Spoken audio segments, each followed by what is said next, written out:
You gon' push.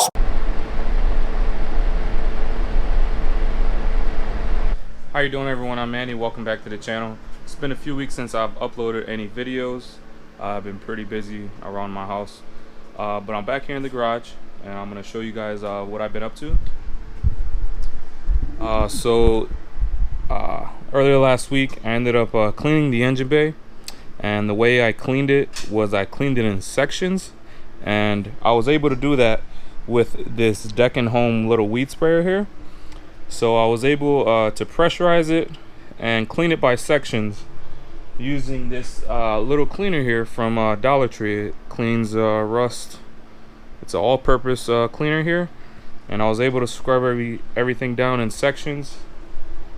And the pressurized spray here, weed sprayer, was able to get enough pressure to clean it like this. So that little unit there was under $20. It was well worth it, and I was able to clean the engine bay and to see what's beneath the dirt. And as you can see, beneath the dirt there is some rust, a lot of rusting, a little bit of rusting down there. So it looks like I want to do the engine bay, maybe give it a new color. And seeing that this color here seems like a bronze type of color, it's really not.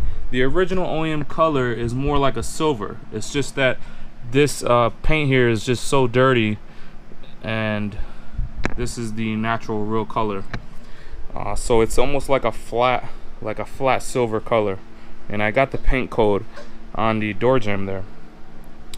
And here is the K24A2 that I've been working on, and I actually reloomed the engine harness with this cloth type of tape.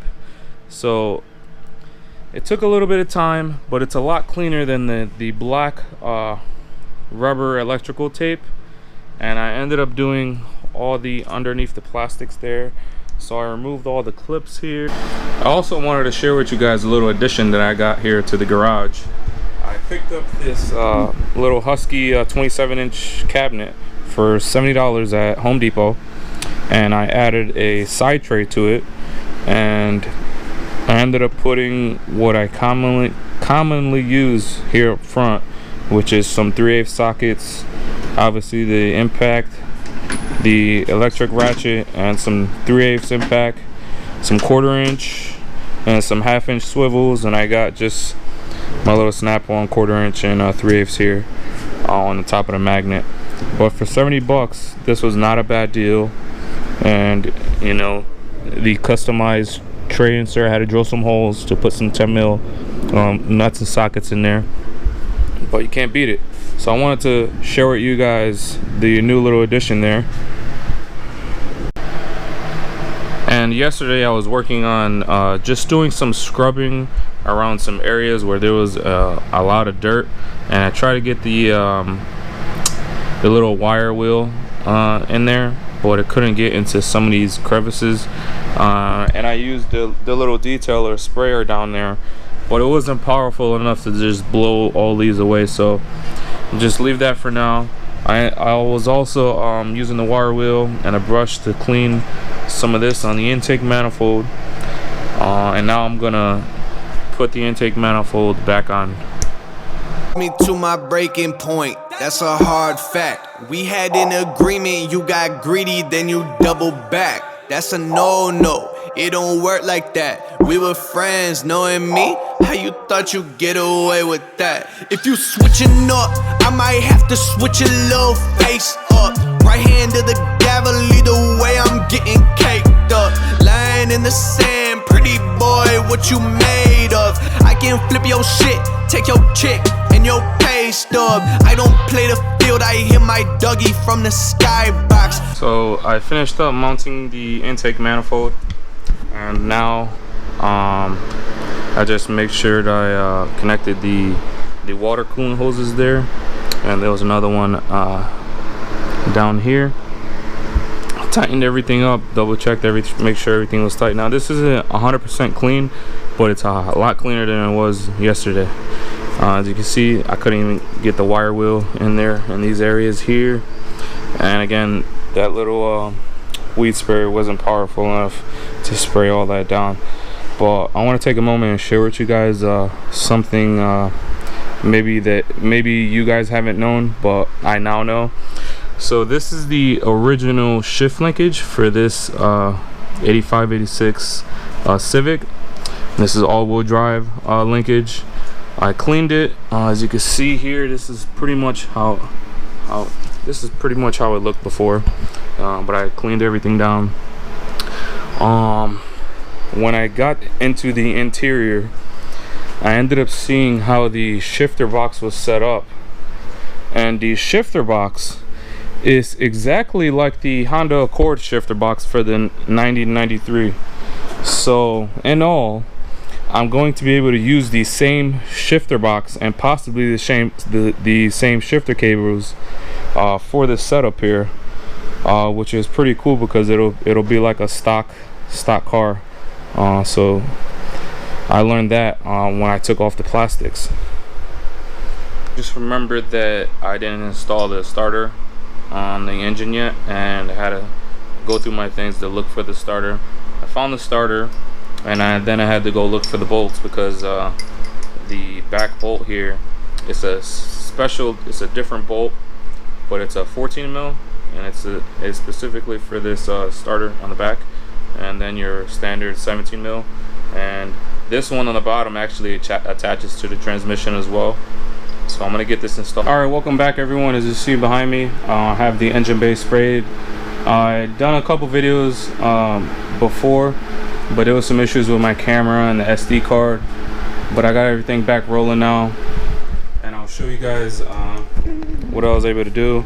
So this is a Rust-Oleum blue, and with the automotive clear on it. Now there were some issues with the Rust-Oleum not drying completely because the garage was extremely hot in here, so I literally sprayed through clear on it after, you know, I thought it was dry, and I ended up getting chemical reactions here, and I immediately stopped, and I waited a few days to throw the clear on it. But when I tried to sand everything down, there's still some imperfections here. But again, this is just the budget, and here I got some scratches because I scratched some of the paint off. But this is just the budget for me. This is just a learning lesson. I'm still pretty pleased with the shine that I have so far. Again, this is Rust-Oleum with the automotive clear on top, and I threw some pearls and gold flakes in there, but you can see like some of these ridges here. But again, this is the engine bay, and this is a lot better than what it was before. You can see some of the reaction from before.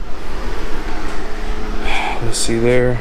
Also removed the doors because I'm going to be taking them home to prep them there, and I removed some of the plastics here, and the plastic here, this is like a plastic insert that goes in here, but you can see how the rust starting eating away here, and there's a little rust hole there.